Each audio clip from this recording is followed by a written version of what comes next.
एक 1 BHK खरीदते हैं और जब ग्राउंड फ्लोर में खासकर आप खरीदते हैं जिसका इंटरेस्ट देते देते 70 लाख में जिंदगी की कमाई निकल जाती है। आपको पता चलता है कि जैसे गाँव में जैसे गंगा किनारे या कहीं और बाढ़ आता था वैसे बाढ़ आ रहा है, हमारे घर में बाढ़ घुस रहा है। और नव निर्वाचित नौसिखिया विधायक लोग जिनके पास कोई प्लान नहीं है, कोई दूरदृष्टि नहीं है, वो क्या करते हैं, एक कमिश्नर के साथ फोटो खिंचाएंगे और जैसे भी चलता हुआ दिखाएंगे कि ये 2 वे था, इसको 1 वे बना दिया गया यहाँ से वहाँ तक। क्यों बना दिया भाई? फ्लोर डूबना तय है और जिस तरह से बारिश हो रही है कुछ दिनों बाद सेकंड फ्लोर भी डूबेगा। IIT और नीरी नेर जो बनाया था उस पे हमने एक कदम भी काम नहीं किया। ठीक है भाई, मैंने 1.25 करोड़ का एक फ्लैट ले लिया। अब होंडा सिटी से मैं वहाँ आ रहा हूँ, एक बारिश आती है मेरा होंडा सिटी पानी में डूब जाता है। 2 दर्जन से ज्यादा वहाँ पे नेचुरल तालाब थे, आज आप खोजिए एक भी तालाब नहीं मिलेंगे। हमने मर्डर कर दिया, उन तालाबों की हत्या कर दी गई। मधुबन में बताइए किधर से क्या गटर निकल रहा है। मैं बोल रहा हूँ यदि आपके पास मेहनत की कमाई है तो गलती से मधुबन में एक फ्लैट बुक मत कीजिए, रजिस्ट्रेशन किया हुआ है तो कैंसिल कर दीजिए। तो कामन में 23 मीटर का एक चौड़ाई का नाला है, तो भाई उसको थोड़ा बहुत कुछ करोगे, उसको 6 मीटर का बना दिया कि भाई इस बार तो 5 दिन का बाढ़ आया था, अगले बार 25 दिन का बाढ़ आएगा, 1.5 महीने का बाढ़ आएगा। नमस्कार दर्शकों, मैं हूं आदित्य सिंह, मेरे साथ आप सभी देख रहे हैं नेशन नाउ 9। बीते दिनों वसई विरार की जो स्थिति थी आप सभी ने देखी, किस तरीके से पूरा वसई विरार जलमग्न हो चुका था। खासकर वसई का मधुबन के पास का स्मार्ट सिटी जिसे कहते हैं, स्मार्ट सिटी ना कहकर इसे डिसऑर्गेनाइज सिटी कहें तो ज्यादा बेहतर होगा। क्योंकि एक तरफ से जब बिल्डिंगें बनाई जाती है तो लोगों को ये सपने दिखाए जाते हैं कि आप जहाँ पर रहेंगे या जहाँ पर घर लेंगे वो परिसर पूरी तरह से स्मार्ट होगा, जिसके चलते लोग अपने बच्चों का बेहतर भविष्य देखकर घर तो जरूर ले लेते हैं। लेकिन उसके बाद घर लेने के बाद जो पार्किंग है या फिर सड़क पर आप देखेंगे किस तरह से जल जमाव की स्थिति थी। कार पूरी तरीके से डूब चुका था, लोगों को सड़क पर गुजरने के लिए रस्सी का सहारा लेना पड़ रहा था। कई पक्ष विपक्ष के लोग ट्रैक्टर और ट्रॉलियां लेकर घूम रहे थे, तब जाकर जो लोग अपने घरों से बाहर निकले थे वो कहीं न कहीं अपने गंतव्य तक या अपने घरों तक सुरक्षित पहुंच पा रहे थे। अब ऐसे में बातचीत करने के लिए इस पूरी स्थिति पर हमारे साथ कांग्रेस से रवि भूषण सिंह है, उनसे बातचीत करते हैं और जानते हैं क्या कुछ कहना है इस पूरे मसले पर। सबसे पहले नमस्कार। नमस्कार। क्या कहेंगे आज आप जिस तरीके से यहाँ पर उपस्थित हैं, वसई विरार में बीते दिनों जो स्थिति रही हर कोई वाकिफ है इससे, ये क्या लगता है ये स्थिति क्यों आन पड़ती है हर बार, और इस बार तो कुछ ज्यादा ही हो गई थी? देखिए, सबसे बड़े दुर्भाग्य की बात ये है कि इतनी बड़ी एक बाढ़ आई, लेकिन वसई विरार नाला सपारा नाय गांव की जो 30 लाख की जनता है, बाढ़ आई और आज आप देख रहे हैं धूप है, तो जनता बहुत जल्दी बहुत कुछ भूल जाती है कि आज से ठीक 15-20 दिन पहले किस तरह की नर्क जैसी स्थिति हो गई थी। सवाल ये उठता है कि जब आप एक 35 लाख 40 लाख का एक 1 BHK खरीदते हैं और जब ग्राउंड फ्लोर में खासकर आप खरीदते हैं जिसका इंटरेस्ट देते देते 70 लाख 80 लाख हो जाता है, आपकी पूरे जिंदगी की कमाई निकल जाती है। आपको पता चलता है कि जैसे गाँव में जैसे गंगा किनारे या कहीं और बाढ़ आता था वैसे बाढ़ आ रहा है, हमारे घर में बाढ़ घुस रहा है। और चलिए नदी को किनारे तो जो बाढ़ आता है तो नदी का पानी आता है, यहाँ पे क्या होता है, बाढ़ आने के बाद ये गटर का पानी घर में घुसता है। तो मैं यहाँ पे वसई विरार नाला सपारा नाय गांव की जनता को ध्यान आकृष्ट करना चाहता हूँ कि भाई ये जो नाला है जिसके आसपास से आप जब गुजरते हो तो अपनी नाक बंद कर लेते हो, मुड़ के देखना भी नहीं चाहते हो। इस नाले का सम्मान करना सीखिए। आप इस नाले का सम्मान नहीं करेंगे, क्यों सम्मान करने के लिए बोल रहा हूँ कि ये नाला आपकी इज्जत को बचा रहा है और इस नाले पर अतिक्रमण किया जा रहा है। कहीं आप देखेंगे नाले को ढक दिया गया है, उसके ऊपर पार्क बना दिया गया। अभी हाल ही में घटना आई, पार्क गिर गया वसई पश्चिम में। यस, कहीं देखेंगे पार्क ढक दिया गया है, दुकानें चल रही है, कुछ भी चल रहा है, खाऊ गली कुछ भी चल रहा है। कहीं देखेंगे नाले की चौड़ाई को कंप्रोमाइज कर दिया गया है, कहीं देखेंगे नाले की गहराई की तो कभी बात ही नहीं होती है, जो सबसे इम्पोर्टेंट है, चौड़ाई जैसी भी हो गहराई। और आप ये देखेंगे कि हर साल म्युनिसिपल कॉर्पोरेशन करोड़ों रुपया नाले पे खर्च करती है, नाले सफाई पे। और नाले सफाई की बात भी कब आती है अदिति जी, आप जब देखेंगे तो बारिश जब आने वाली रहेगी उसके 2-3 महीने नाला सफाई की बात होगी। और नव निर्वाचित नौसिखिया विधायक लोग जिनके पास कोई प्लान नहीं है, कोई दूरदृष्टि नहीं है, वो क्या करते हैं, एक कमिश्नर के साथ फोटो खिंचाएंगे और जैसे भी चलता हुआ दिखाएंगे। लेकिन जब दूरदृष्टि से जरा सोचे, जैसे कि बारिश की बात कर लेते हैं, इस बार नाले सफाई तो देखेंगे अगर तो जिस तरह से आप कह रहे हैं मुआयना काफी किया गया था, लेकिन नाले सफाई उसके बावजूद नहीं हुई थी। भले कमिश्नर उतरे हो या विधायक उतरे हो, लेकिन नाले सफाई नहीं हुई थी। तो इनके पास कोई प्लान नहीं है। सबसे बड़ी बात है, इनको ये नहीं मालूम है कि वसई विरार में कितनी बारिश होती है। मान लीजिए 3 mm की बारिश हुई तो बोलते हैं छिटपुट वर्षा हुई, मान लीजिए 7 mm हुई तो बोलते हैं चलिए ठीक ठाक तक वर्षा हुई है। मान लीजिए 50 mm की बारिश हो गई तो आप बोलेंगे नहीं भारी बारिश हुई है, और 50 mm से ज्यादा हो गई तो बोलते हैं अतिवृष्टि हो गई। और हमारे यहाँ आप देखेंगे कि 66 mm का एवरेज है, 66 mm का एवरेज है, और 60 mm की बारिश पे कहा जाता है कि लोकल एरिया में फ्लडिंग स्टार्ट हो जाएगा, और 100 mm की बारिश हो गई तो वाइड स्प्रेड फ्लडिंग होगा, और 120 mm की बारिश हो गई तो मतलब कि पूरा एरिया में जबरदस्त फ्लडिंग का आशंका है। और कई जगहों पे वसई विरार में देखिएगा 150 mm से भी ज्यादा की बारिश हुई है। कहने का मतलब है जब हमारे पास एग्जैक्ट ये डेटा है, इंफॉर्मेशन है कि भाई बारिश 100 mm से ज्यादा हो रही है, तो हम उस बाढ़ के लिए तैयार क्यों नहीं हो रहे हैं? और तैयारी करने के लिए करना क्या है? VVCMC तो कुछ करेगी नहीं। तैयारी करने के लिए दो काम करने हैं। सबसे पहले इस नाले की चौड़ाई, जैसे यहाँ पे नाला 40 फीट का है तो देखने से लग रहा 40 फीट का, लेकिन एक्चुअली में इसको नापना होगा 40 फीट का है कि नहीं।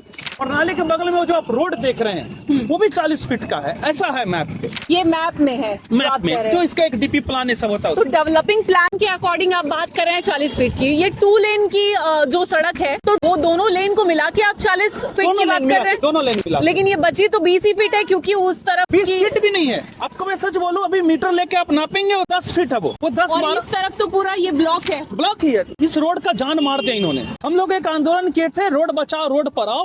वसंत नगरी में भी इसमें 2 वे लेन था, उसको 1 वे बना दिया। आप देखिए, क्योंकि मुद्दा से थोड़ा सा हम लोग भटक गए, आप वहाँ दिखाइएगा कि ये 2 वे था, इसको 1 वे बना दिया गया यहाँ से वहाँ तक। क्यों बना दिया गया भाई? नहीं, ये तो बिल्कुल रूल्स कंप्लायंस रेगुलेटरी की धज्जियां उड़ा दी गई ना। कमिश्नर को नहीं दिख रहा, राजन नाइक जी को नहीं दिख रहा, किसको नहीं दिख रहा है? तो आते जाते किसी को भी दिख रहा ना। नाले पे आता हूँ फिर से, जब हमारे पास क्लियर कट मालूम है कि भाई अतिवृष्टि हो रही है, तो बिल्डर भाइयों हाथ जोड़ के निवेदन है, इंसानियत रखो। ग्राउंड फ्लोर पे फ्लैट मत बनाओ और बेचो मत, बंद करो ये धंधा तुरंत, क्योंकि ग्राउंड फ्लोर डूबना तय है। और जिस तरह से बारिश हो रही है कुछ दिनों बाद सेकंड फ्लोर भी डूबेगा। IIT और नीरी नेर जो बनाया था उस पे हमने एक कदम भी काम नहीं किया और आगे भी काम करने कोई प्लान नहीं है। मेरा सिर्फ एक रिक्वेस्ट है कि जैसे कि हमारे पास बोलते हैं कि 171 किलोमीटर का नाला है वसई विरार में और 205 नाले हैं टोटल। तो भाई हर नाले, जैसे यहाँ पे नाला है, इस नाले पे यहाँ पे एक बोर्ड लगा दीजिए, इस नाले की चौड़ाई कितनी, इस नाले की गहराई कितनी है। मैं ऐसा मानता हूँ आते जाते हर कोई जान सके, एजुकेट हो सके। बहुत सुंदर बात बोला, पब्लिक अवेयरनेस के द्वारा। और हम भी पब्लिक को ऐसा लगे कि भाई इस नाले का अतिक्रमण किया जा रहा है, तुरंत महाराष्ट्र पॉल्यूशन कंट्रोल बोर्ड में इसका कंप्लेन मारे, ताकि महाराष्ट्र पॉल्यूशन कंट्रोल बोर्ड अपना इंस्पेक्शन का स्क्वाड भेजे, टीम भेजे कि भाई नाले का अतिक्रमण तो नहीं हो रहा, नाले में कुछ डेब्रिस जैसा तो नहीं डाला जा रहा है, नाले की चौड़ाई को कम तो नहीं किया जा रहा। तो बाढ़ से निपटने के 2 उपाय हमें तुरंत करने होंगे। पहला, इन नालों को बचाना होगा। नदी का सब सम्मान करते हैं, पूजा भी करते हैं, लेकिन यहाँ पे अंदर में हमारे पास नदी नहीं है, लेकिन नालों का सम्मान करना होगा। और इसकी गहराई बढ़ानी होगी। जब आप इसकी गहराई बढ़ेंगे तो ज्यादा वॉल्यूम में पानी से आप इससे निपट सकते हैं। बाकी छोड़िए, अनाधिकृत बांध काम पे क्या होने वाला नहीं है, लेकिन ये जो हमारा 171 किलोमीटर का नाला, इस पे सीरियसली काम करना पड़ेगा। और नहीं तो महाराष्ट्र पॉल्यूशन कंट्रोल बोर्ड को अपना स्क्वाड भेजना चाहिए, पब्लिक को तुरंत कंप्लेन मारना चाहिए, ऐसा मेरा क्या लगता है उसके बाद हो पाएगा? क्योंकि मधुबन में जो स्मार्ट सिटी की बात करते हैं वो एक तरह से लगता नहीं, डिसऑर्गेनाइज सिटी है। लोगों को झांसा देने के लिए ये शब्द अच्छा लगता है, स्मार्ट सिटी। बिल्डर्स द्वारा नाम तो रख दिया है, लेकिन स्मार्ट सिटी जैसा दिया क्या जा रहा है उन्हें? नहीं, तो ये बहुत बड़ा धोखा है, और इस धोखे को, इसको आप एक तरह समझिए ऑर्गेनाइज क्राइम है। आप चलिए कभी हमारे साथ मधुबन में, आप वहाँ के फ्लैट के रेट देखिए, 40 लाख, 60 लाख, 70 लाख, करोड़ों में जा रहे हैं। ठीक है भाई, मैंने 1.25 करोड़ का एक फ्लैट ले लिया। अब होंडा सिटी से मैं वहाँ आ रहा हूँ, एक बारिश आती है, मेरा होंडा सिटी पानी में डूब जाता है। मतलब कि वो सुरक्षा स्मार्ट सिटी नहीं, देश का और दुनिया का सबसे असुरक्षित सिटी है। स्मार्टनेस तो भूल ही जाइए। तो सबसे पहले महाराष्ट्र पॉल्यूशन कंट्रोल बोर्ड को वहाँ पे देखना चाहिए कि नालों के साथ क्या कंप्रोमाइज किया गया। हुआ ये है अदिति जी कि मेरा जितना है कि हमारे घर के नजदीक है मधुबन, 2 दर्जन से ज्यादा वहाँ पे नेचुरल तालाब थे। आज आप खोजिए, एक भी तालाब नहीं मिलेंगे। हमने मर्डर कर दिया, उन तालाबों की हत्या कर दी गई। वो तालाब जो कि नेचुरल पानी को अपने अंदर संवर्धित करके संचलित कर खत्म कर दिया हमने। अब तालाब का आएगा पानी। और गटर का क्या नीति बनाई है? कोई नीति नहीं है। मधुबन में बताइए किधर से क्या गटर निकल रहा है। अभी जहाँ डूबा है तो अब देख रहे कल से वहाँ एक JCB काम कर रहा है, लेकिन इस तरह से नहीं है।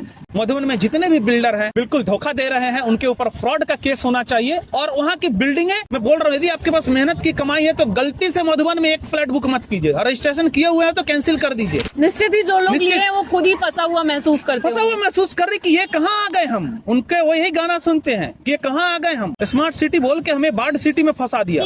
तो ये बहुत बड़ी बात है और इस पे मुझे दुख है कि विधायक और यहाँ के किसी कोई बड़े भी जो भी नेता है, उनका पास कोई दूरदृष्टि नहीं कि यहाँ पे कुछ करेंगे। क्या लगता है इसी तरीके से चलता रहा तो क्या वसई विरार करके लोगों को सहूलियत वाकई में मिल पाएगी? कभी भी वसई विरार के लोग क्या बाढ़ से निपटने जैसी योजनाओं का लाभ उठा पाएंगे? बहुत अच्छा सवाल किया आपने। देखिए अदिति जी, अभी 2025 है, अभी क्या है कि एक इंडिकेट दे रही है प्रकृति कि भाई इस बार तो 5 दिन का बाढ़ आया था, अगले बार 25 दिन का बाढ़ आएगा, 1.5 महीने का बाढ़ आएगा, है ना। और ये जो बोल रहे हैं ना 160 mm पे बाढ़ आना शुरू हो जाता है, 200 mm 300 mm की बारिश होनी शुरू हो जाएगी। और उसके लिए आपको इस नाले की शरण में जाना होगा, नाले का सम्मान करना होगा, नाले की चौड़ाई बचानी पड़ेगी, नाले की गहराई बचानी पड़ेगी और नाटक नहीं करना होगा कि जब बारिश शुरू हुई तब नाला सफाई करेंगे। अभी तो बारिश खत्म हो गई, क्यों नाला में इतना गंदा है भाई? नाला में कोई भी कुछ डाल रहा है, ट्रीटेड किया हुआ डालना चाहिए पानी। इसमें एक जाली लगा रहना चाहिए ताकि इस तरह के बोतल प्लास्टिक ये सब नहीं हो। और जनता को भी जागरूक होना चाहिए। ये प्लास्टिक की बोतल अरे सब फेंकिएगा, नाला जाम हो जाएगा, फिर ये सब आपके घर में घुसेगा। अभी ये देख लीजिए, मान लीजिए बिल्डिंग है, क्या है एक बारिश होगी पूरी तरह से यहाँ पे पानी घुस जाएगा, कोई दिक्कत नहीं। आगे भी देख सकते हैं, नई नई बिल्डिंगे बन रहे हैं, बड़े बड़े लुभावने वादे किए जा रहे हैं। बेचारे गरीब लोग, उनका क्या भविष्य है? अब बाद में यही कमिश्नर लोग यहाँ से कितने 100-200 मीटर की दूरी पे ही है ना महानगर पालिका का हेड ऑफिस, उनको शर्म नहीं है, वो सॉरी भी नहीं बोलने आते हैं। तो नाले के ऊपर अच्छी तरह से काम करना होगा। महाराष्ट्र पॉल्यूशन कंट्रोल बोर्ड मैं खुद लेटर लिखूंगा और उनसे, ताकि वो कंप्लायंस एक ऑडिट करे एटलीस्ट नाले का कि यहाँ नाले की क्या स्थिति है। कहीं कामन में कुछ 26 मीटर के नाले को भी बिल्कुल सही बोला आपने कि एक टाइम्स ऑफ इंडिया में मैंने न्यूज पढ़ा, इनकी बेशर्मी की हद देखिए। तो कामन में 23 मीटर का एक चौड़ाई का नाला है, तो भाई उसको थोड़ा बहुत कुछ करोगे, उसको 6 मीटर का बना दिया। अच्छा, 23 मीटर का नाले को 6 मीटर का बना दिया। तो ये हमारे झील तालाब को मार डालते हैं, है ना। नदी नाले का भी मर्डर कर रहे हैं और नदी नालों के लिए किसी को तो लड़ना पड़ेगा। मैं बहुत बड़ा इन्वायरमेंटलिस्ट नहीं हूँ, लेकिन मैं बिल्कुल इसको सेंट्रल पॉल्यूशन कंट्रोल बोर्ड में भी ले जाऊंगा, केंद्र सरकार के पास भी ले जाऊंगा और नाले बचाओ, नाले की चौड़ाई बचाओ, गहराई बचाओ और नाले के आसपास का अतिक्रमण खत्म करने के लिए पूरा प्रयास करूंगा। तो आप साफ तौर पर समझ पा रहे हैं, ये थे रवि भूषण सिंह, जिनका साफ तौर पर कहना था कि जिस तरीके से यहाँ पर नाले का रखरखाव किया जाना चाहिए वो नहीं किया जा रहा है। निश्चित ही सभी को जानकारी थी कि इस बार बारिश अधिक से अधिक होने वाली है। ऐसे में बरसात से निपटने के लिए या जल जमाव की स्थिति से निपटने के लिए किसी भी तरह का कोई भी प्लान निर्माण नहीं किया गया था। एक मुद्दा और जो इन्होंने बड़ी गहनता से उठाया कि सफाई के नाम पर सिर्फ और सिर्फ सफाई होनी चाहिए, ना कि ढकोसलेबाजी, रीलबाजी या फोटो स्टंट जो होता है, पॉलिटिकल स्टंट, इस तरह की चीजें ना करते हुए, लेकिन अगर वाकई में काम को किया गया तो हो सकता है कि बाढ़ जैसी स्थिति उत्पन्न होती है वो नहीं होगी। अब ऐसे में देखना ये होगा कि क्या कुछ होता है, क्या अगली बार वसई विरार कर को जल जमाव की स्थिति से बचने के लिए कोई ऐसे निपटान के लिए कोई व्यवस्था इंतजाम किए जाते हैं या नहीं किए जाते, ये सब कुछ देखना होगा। लेकिन हाल फिलहाल अभी भी बरसात गई नहीं है। अब ऐसे में किस तरीके से बचा जाता है, नाले के रखरखाव पर कितना ध्यान दिया जाता है, ये सब कुछ देखना होगा।